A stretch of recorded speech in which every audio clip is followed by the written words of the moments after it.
إن الحمد لله نحمده ونستعينه ونستغفره ونعوذ بالله من شرور أنفسنا ومن سيئات أعمالنا من يهده الله فلا مضل له ومن يضلل فلا هادي له وأشهد أن لا إله إلا الله وحده لا شريك له وأشهد أن محمدًا عبده ورسوله يا أيها الذين آمنوا اتقوا الله حق تقاته ولا تموتن إلا وأنتم مسلمون يا أيها الناس اتقوا ربكم الذي خلقكم من نفس واحدة وخلق منها زوجها وبث منهما رجالا كثيرا ونساء واتقوا الله الذي تساءلون به والأرحام إن الله كان عليكم رقيبا يا أيها الذين آمنوا اتقوا الله وقولوا قولا سديدا يصلح لكم أعمالكم ويغفر لكم ذنوبكم ومن يطع الله ورسوله فقد فاز فوزا عظيما أما بعد فإن خير الحديث كتاب الله وخير الهدي هدي محمد صلى الله عليه وسلم وشر الأمور محدثاتها وكل محدثة بدعة وكل بدعة ضلالة وكل ضلالة في النار أعوذ بالله من الشيطان الرجيم بسم الله الرحمن الرحيم يرفع الله الذين آمنوا منكم والذين أوتوا العلم درجات وقال النبي صلى الله عليه وسلم من سلك طريقا يلتمس فيه علما سهل الله به طريقا إلى الجنة رواه مسلم رب اشرح لي صدري ويسر لي أمري واحلل عقدة من لساني يفقهوا قولي اللهم رب زدني علما آمين. معزز حاضرین جمع بزرگوں عزیز ساتھیوں پردہ نشین خواتین اسلام اور بہنوں،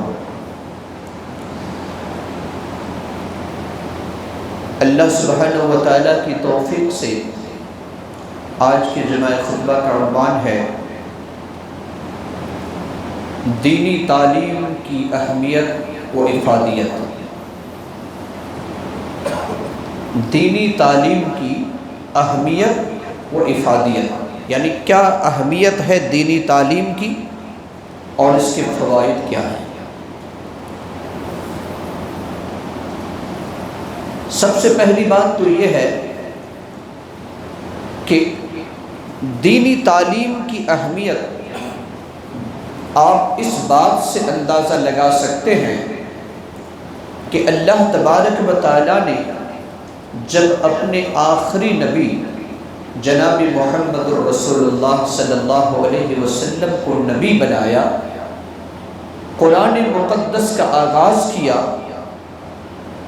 قرآن مقدس کو اللہ رب العالمین نے نازل کیا، جس قرآن میں 17,000 سے زائد الفاظ ہیں۔ اللہ تبارک و تعالیٰ نے سب سے پہلا لفظ جو نبی صلی اللہ علیہ وسلم پر نازل کیا وہ اقرا تھا۔ اقرا بسم ربک الذی خلق۔ اللہ تبارک و تعالیٰ نے دوسرے کسی عنوان پر سب سے پہلی آیت نازل نہیں کیا، بلکہ اللہ تبارک و تعالیٰ نے علم کی اہمیت کو واضح کرنے کے لیے سب سے پہلی جو آیت اللہ سبحانہ و تعالیٰ نے نازل کی وہ آیت تھی اقرا، یعنی پڑھو۔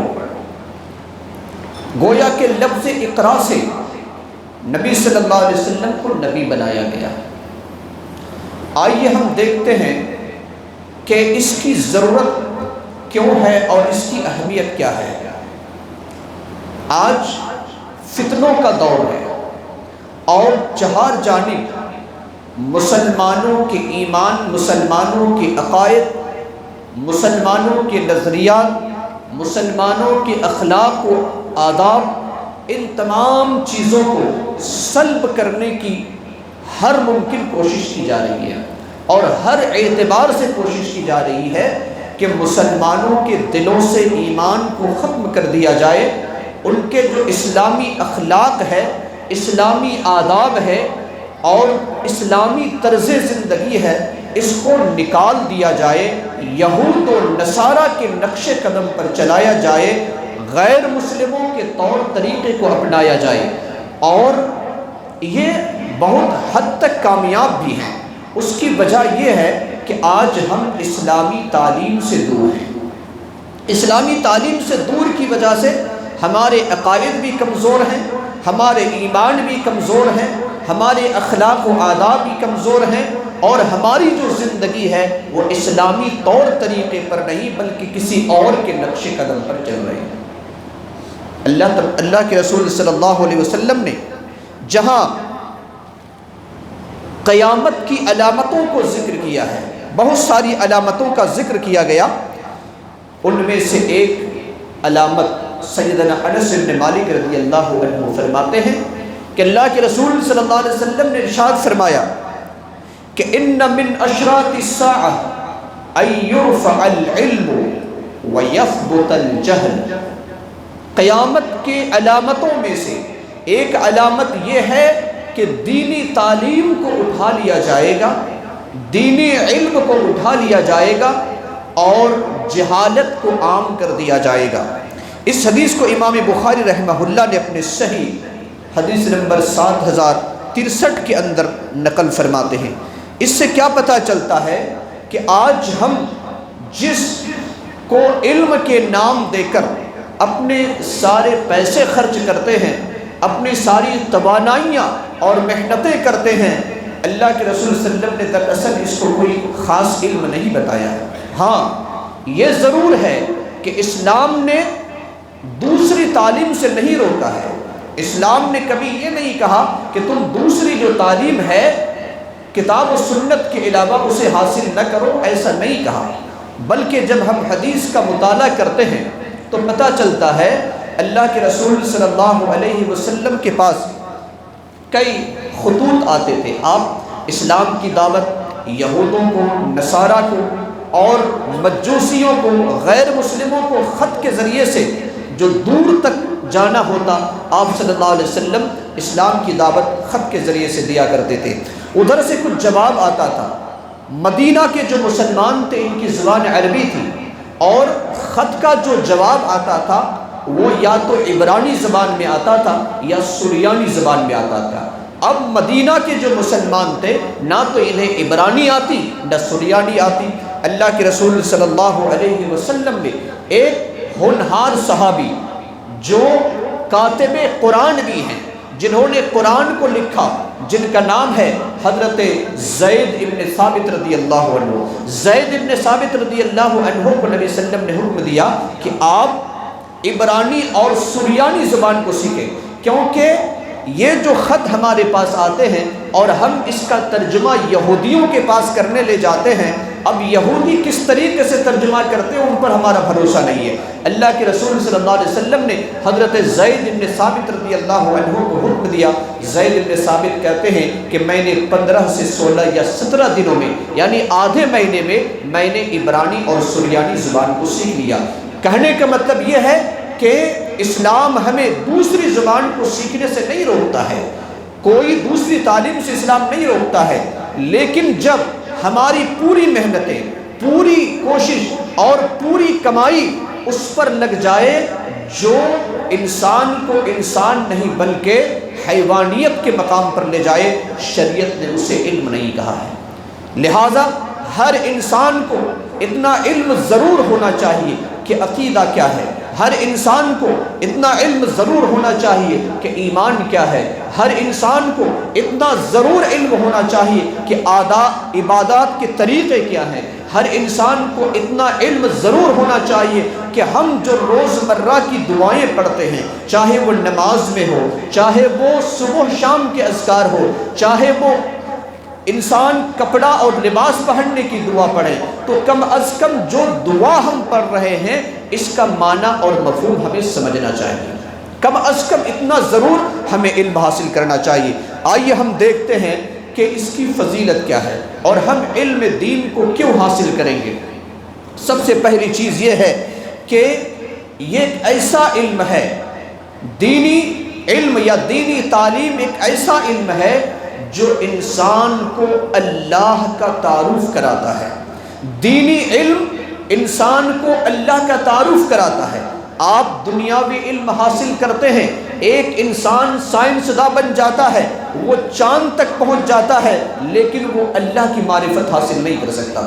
اللہ تبارک و تعالیٰ نے اس علم کے ذریعے سے اپنی معرفت حاصل کرنے کا اللہ رب العالمین نے ایک سبب اور ذریعہ بنایا۔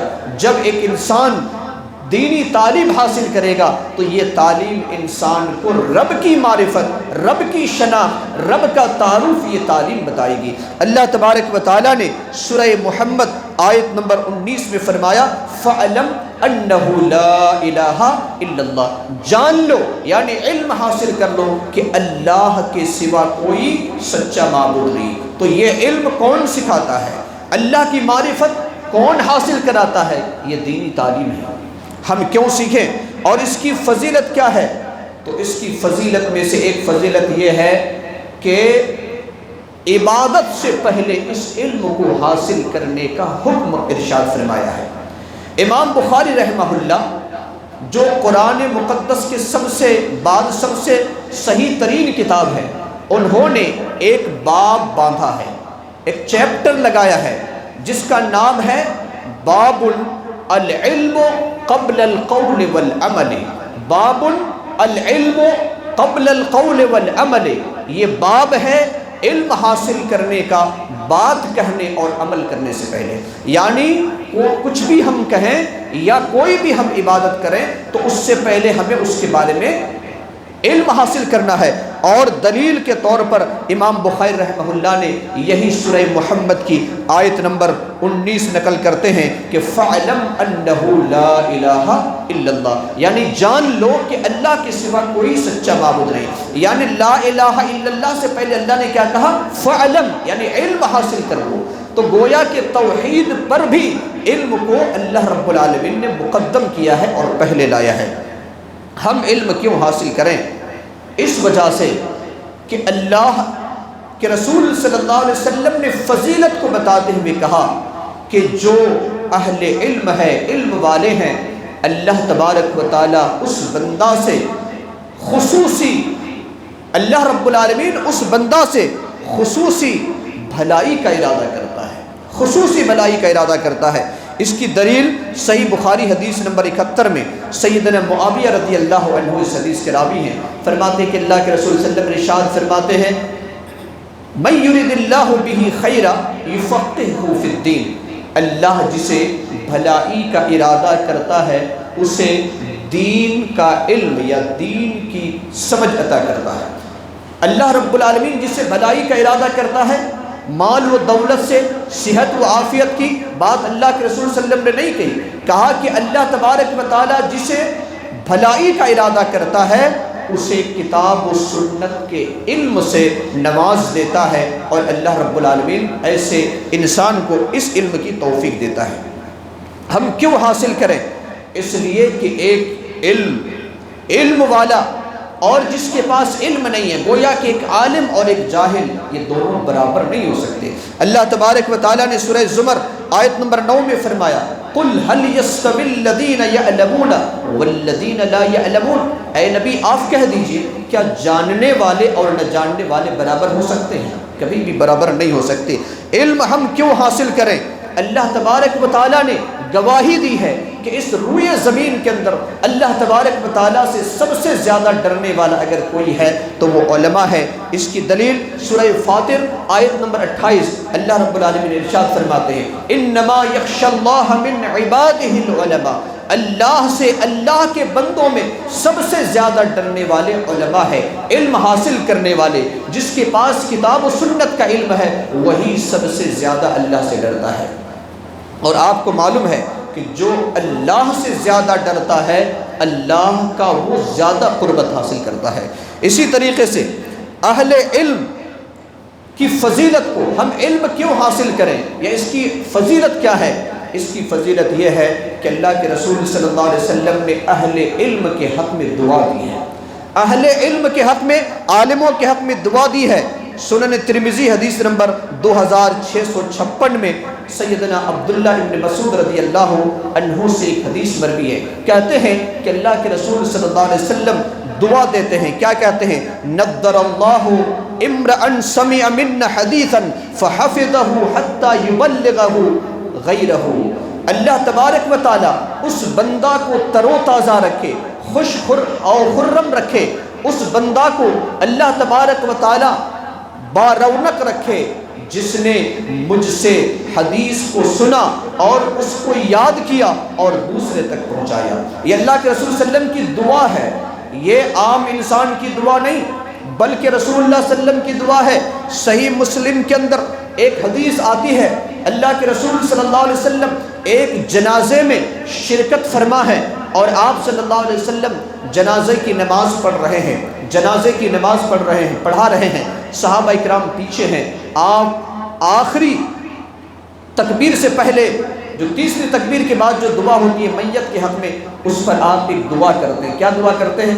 اللہم اغفر لہ وارحمہ وعافہ وعف عنہ واکرم نزلہ ووسع مدخلہ واغسلہ بالماء والثلج والبرد ونقہ من الخطایا کما نقیت الثوب الابیض من الدنس وابدلہ دارا خیرا من دارہ واہلا خیرا من اہلہ وزوجا خیرا من زوجہ وادخلہ الجنۃ وعیدہ من عذاب القبر ومن عذاب۔ اس دعا کو نبی صلی اللہ علیہ وسلم ایک جنازے کے پیچھے پڑھ رہے ہیں، سامنے رکھ کر کے ایک صحابی رسول جو پیچھے ہیں، آپ صلی اللہ علیہ وسلم کی اس دعا کو سن کر کے کہتے ہیں کاش میں مر گیا ہوتا اور میری لاش یہاں پر رکھی ہوتی اور نبی صلی اللہ علیہ وسلم میرے حق میں یہ دعا دیتے تو یہ میرے لیے بہتر ہوتا۔ اس سے کیا پتہ چلتا ہے کہ صحابہ اکرام نبی صلی اللہ علیہ وسلم کی دعا لینے کے لیے کیسے چاہت رکھتے تھے اور کس طریقے سے طلبگار تھے کہ اپنی زندگی کو نبی کی دعا پانے کے لیے موت میں تبدیل ہونا پسند کرتے تھے۔ اور اللہ کے رسول صلی اللہ علیہ وسلم یہاں کیا دعا دے رہے ہیں؟ ان آدمی کو، ان اشخاص کو، ان افراد کو دعا دے رہے ہیں کہ جس نے نبی صلی اللہ علیہ وسلم کے حدیث کو سنا، اس کو یاد بھی کیا اور پھر دوسروں تک پہنچایا۔ اللہ تبارک و تعالیٰ ایسے آدمی کو تر و تازہ رکھے۔ آپ حدیث کا مطالعہ کریں گے تو معلوم ہوگا اللہ کے رسول صلی اللہ علیہ وسلم کے پاس ایک مرتبہ دھوکے سے چند افراد آئے اور انہوں نے کیا کہا کہ اللہ کے رسول ہمارے جو گاؤں ہے وہاں پر کچھ لوگ علم حاصل کرنا چاہتے ہیں، لہٰذا ہم اسلام قبول کرتے ہیں، کچھ آپ اپنے قراء اور علماء کو بھیجیے تاکہ انہیں دین کا علم سکھائیں۔ اللہ کے رسول صلی اللہ علیہ وسلم کی چاہت تھی کہ زیادہ سے زیادہ یہ علم پھیل جائے، یہ دین پھیل جائے۔ آپ نے منتخب کیا تقریباً 70 جلیل القدر صحابہ کو، 70 جلیل القدر صحابہ کو آپ نے انتخاب کیا اور کہا کہ جاؤ یہ جو زکوان قبیلے ہیں اور دوسرے قبیلے کے لوگ ہیں وہاں جا کر کے تم دینی تعلیم ان لوگوں کو سکھانا۔ اللہ کے رسول صلی اللہ علیہ وسلم نے بھیج دیا، لیکن یہ لوگ جب معونہ کے مقام پر پہنچے، ایک جگہ کا نام ہے معونہ، وہاں پر ایک کنواں تھا جس کو بیر معونہ کے نام سے جانا جاتا ہے۔ اس مقام پر جب یہ صحابہ اکرام پہنچے، گاؤں والوں کو اعلان کیا گیا اور چاروں طرف سے ان صحابہ اکرام کو گھیر لیا گیا۔ دو ایسے صحابی تھے جو چرواہا یعنی اپنے جانوروں کو چرانے کے لیے گئے تھے، باقی 68 صحابہ وہیں پر موجود تھے اور چاروں طرف سے گھیر کر کے ان لوگوں کو شہید کر دیا جاتا ہے۔ ایک صحابی کو بہت زیادہ زخم لگتا ہے، لوگ سمجھتے ہیں کہ اس کی موت ہو گئی ہے، لیکن وہ صحابی کا انتقال نہیں ہوا تھا۔ اور اسی طریقے سے دو جو صحابی تھے وہ واپس آتے ہیں تو دیکھتے ہیں کہ تمام صحابہ جو ہے شہید ہو کر ہیں اور وہ لوگ یہاں سے چل چکے ہیں، تو ایک صحابی دوڑتے ہوئے ان کا پیچھا کرتے ہیں، ان سے لڑتے ہیں اور وہ بھی شہید ہو جاتے ہیں اور صرف دو صحابی بچتے ہیں۔ کہنے کا مطلب کہ 68 صحابی جو قراء تھے، جو علماء تھے، ان کو شہید کر دیا جاتا ہے، ان کو شہید کر دیا جاتا ہے۔ اللہ کے رسول صلی اللہ علیہ وسلم کے پاس جب یہ خبر پہنچتی ہے کہ بیر مونا کے موقع پر جا کر کے ان لوگوں نے غداری کی ہے اور 68 صحابہ اکرام کو جو علماء تھے، جو قاری قرآن تھے، ان لوگوں کو شہید کر دیا گیا، اللہ کے رسول صلی اللہ علیہ وسلم نے بد دعا دی ان لوگوں کے لیے جو قاتل تھے، جنہوں نے ظلم کے طور پر قتل کر دیا۔ اللہ کے رسول صلی اللہ علیہ وسلم مسلسل 5 وقت کی نماز میں، 5 نماز میں آپ نے قنوت نازلہ کا اہتمام کیا۔ آپ نے آخر رکعت میں رکوع کے بعد آپ نے قنوت نازلہ پڑھی، 1 مہینے تک مسلسل پڑھی۔ کیوں؟ اس وجہ سے کہ جو علماء تھے انہیں قتل کر دیا گیا تھا۔ کہنے کا مطلب کہ علم حاصل کرنے کے بارے میں اللہ کے رسول صلی اللہ علیہ وسلم دعا دے رہے ہیں اور قاتل علماء کے خلاف نبی صلی اللہ علیہ وسلم بد دعا دے رہے ہیں۔ تو یہ علم کی اہمیت ہے، یہ علم کی ضرورت ہے۔ کیوں ہم علم حاصل کریں؟ اس وجہ سے کہ اگر کوئی علم حاصل کرتا ہے تو دراصل وہ وارث انبیاء ہیں۔ اللہ کے رسول صلی اللہ علیہ وسلم فرماتے ہیں، سنن ابو داؤد کی روایت ہے، حدیث نمبر 3641، اس حدیث کے بارے میں اللہ کے رسول صلی اللہ علیہ وسلم نے کیا فرمایا؟ آپ نے فرمایا وَإِنَّ الْعُلَمَاءَ وَرَثَةُ الْأَنْبِيَاءِ، یقیناً علماء یہ نبیوں کے وارث ہیں، نبیوں کے وارث۔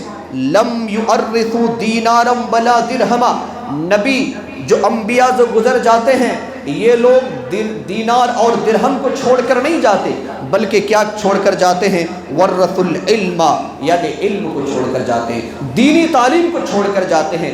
آج ہم فخر کرتے ہیں کہ ہم خان ہیں، ہم پٹھان کے بیٹے ہیں، ہم شیخ کے بیٹے ہیں، ہم فلاں ہمارا خاندان ہے، فلاں ہمارا دادا ہے، فلاں ہمارا رشتہ دار ہے۔ اللہ کے رسول صلی اللہ علیہ وسلم فرماتے ہیں اگرچہ تمہارا ہمارا خون کا رشتہ نہیں ہے، اگر تم نے علم حاصل کر لیا تو تم میرے وارث بن گئے، تم میرے وارث بن گئے۔ کون نہیں چاہتا کہ میں نبی کا وارث بنوں؟ کون نہیں چاہتا کہ میں نبی کا جانشین بنوں؟ اللہ رب العالمین نے علم کی فضیلت کو واضح کرتے ہوئے فرمایا سورۃ المجادلہ آیت نمبر 11 میں، یرفع اللہ الذین آمنوا منکم والذین اوتوا العلم درجات، تم میں سے اہل علم اور اہل ایمان کے درجات کو اللہ تبارک و تعالیٰ بلند کرتا ہے۔ اہل علم کے درجات کو اور اہل ایمان کے درجات کو اللہ تبارک و تعالیٰ بلند کرتا ہے۔ اور یہ کون کہہ رہا ہے؟ اللہ تبارک و تعالیٰ کہہ رہا ہے۔ اگر کوئی انسان علم حاصل کرتا ہے اور کسی مسجد میں آ کر وہ درس دیتا ہے، اس کی بڑی فضیلت اللہ کے رسول صلی اللہ علیہ وسلم نے بتلائی۔ صحیح مسلم حدیث نمبر 2699 میں اس حدیث کے راوی سیدنا ابو ہریرہ رضی اللہ تعالی عنہ ہے، فرماتے ہیں اللہ کے رسول صلی اللہ علیہ وسلم نے فرمایا مجتمع قوم فی بیت من بیوت اللہ یتلون کتاب اللہ ویتدارسونہ بینہم، اللہ کی مسجدوں میں سے کسی بھی مسجد میں آ کر اگر کوئی علم سیکھتا ہے اور سکھاتا ہے اور درس اور تدریس کا اہتمام کرتا ہے، الا نزلت علیہم السکینہ، اس پر سکینت نازل ہوتی ہے، وغشیتہم الرحمہ، رحمت اسے ڈھانپ لیتی ہے، وحفتہم الملائکہ، فرشتے اسے گھیر لیتے ہیں، وذکرہم اللہ فی من عندہ، اور اللہ کے نزدیک جو اللہ کے مقرب فرشتے ہیں ایک ایک آدمی کا نام لیتا ہے، اللہ خود نام لیتا ہے کہ میری کتاب کو سمجھنے کی میرا بندہ کوشش کر رہا ہے۔ تو اس طریقے سے اللہ کے رسول صلی اللہ علیہ وسلم نے اس کی فضیلت کو بتلائی ہے۔ اسی طریقے سے اگر کوئی انسان علم حاصل کرتا ہے تو اس کی کیا فضیلت ہوتی ہے؟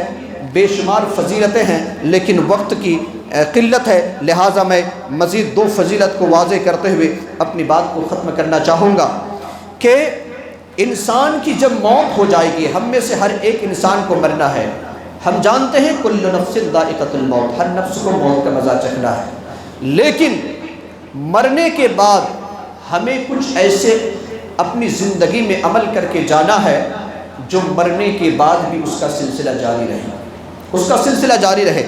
تو وہ کون سے اعمال ہیں۔ اللہ کے رسول صلی اللہ علیہ وسلم نے فرمایا، سیدنا ابو ہریرہ رضی اللہ عنہ اس حدیث کے راوی ہیں، اذا مات الانسان انقطع عنه عمله الا من ثلاثة صدقة جاریة او علم ينتفع به او ولد صالح يدعو له۔ اللہ کے رسول صلی اللہ علیہ وسلم فرماتے ہیں جب انسان کی موت ہو جاتی ہے اس کے سارے اعمال کا سلسلہ ختم ہو جاتا ہے۔ مرنے کے بعد انسان نماز نہیں پڑھ سکتا، روزہ نہیں رکھ سکتا، صدقہ و زکوٰۃ نہیں کر سکتا، یتیم اور بیواؤں کو اس کی مدد نہیں کر سکتا ہے، خدمت خلق کا اس کے پاس کوئی آپشن نہیں رہتا۔ کہنے کا مطلب کہ سارے اعمال جو انسان اپنی زندگی میں کرتا ہے سب بند ہو جاتا ہے، الا من ثلاثۃ، سوائے 3 اعمال کے۔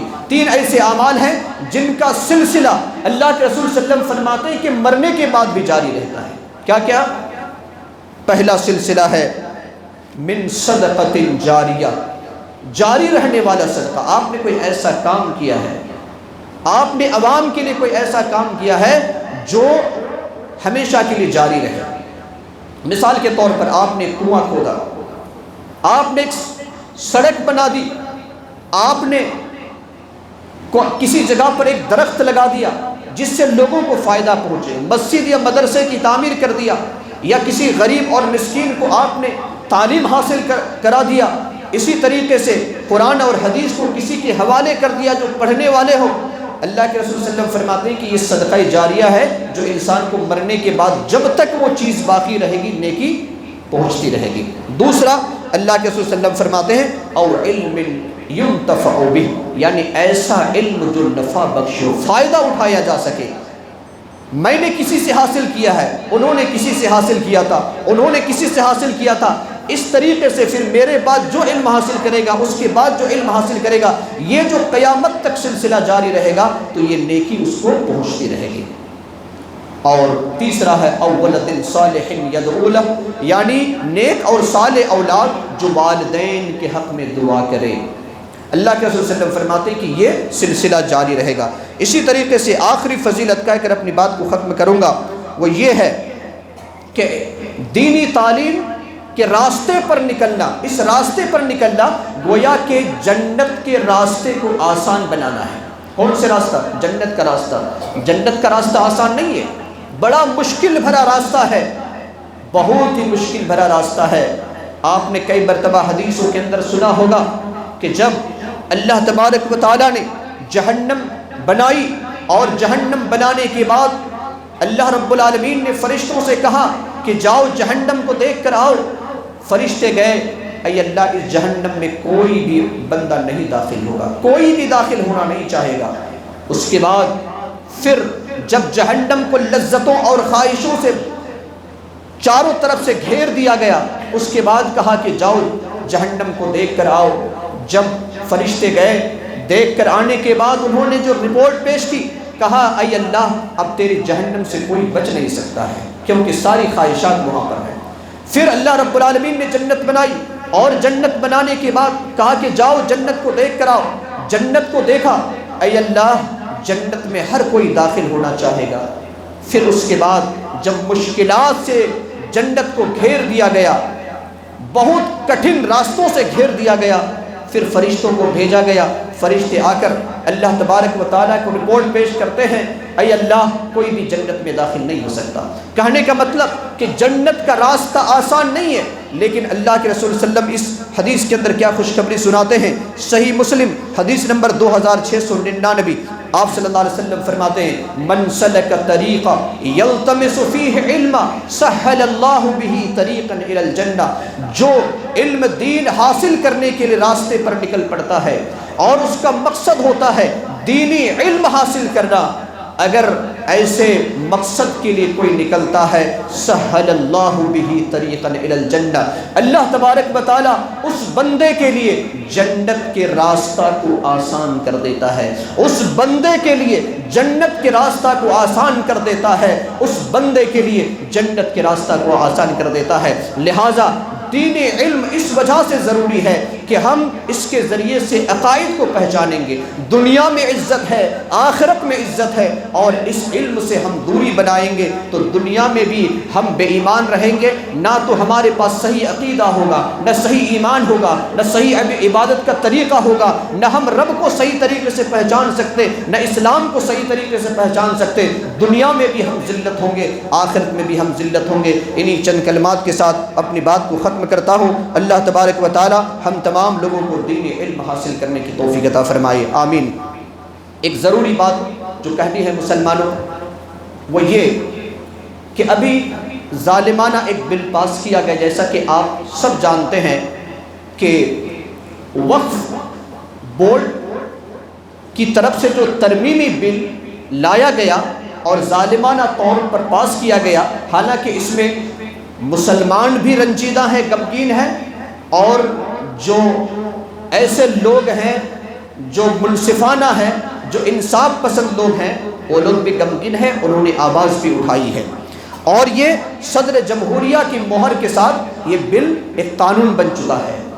یاد رہے مسلمانوں کہ اس طرح کے بہت سارے قانون اسلام کے خلاف لائے جاتے ہیں. سب سے پہلے ہمیں جاننا ہے وقف کے بارے میں. روئے زمین کے اندر بلکہ 1400 سال کی تاریخ کا اگر ہم مطالعہ کریں تو سب سے پہلا جنہوں نے وقف کیا تھا کسی زمین کو، تو اس شخصیت کا نام تھا سیدنا عمر بن خطاب رضی اللہ عنہ. عمر بن خطاب رضی اللہ عنہ کی وہ شخصیت ہے کہ خیبر میں ایک بہت ہی پسندیدہ زمین تھی، اس زمین کو انہوں نے اللہ کی راہ میں وقف کر دیا، اس سے عوام کو فائدہ پہنچانے کے لیے.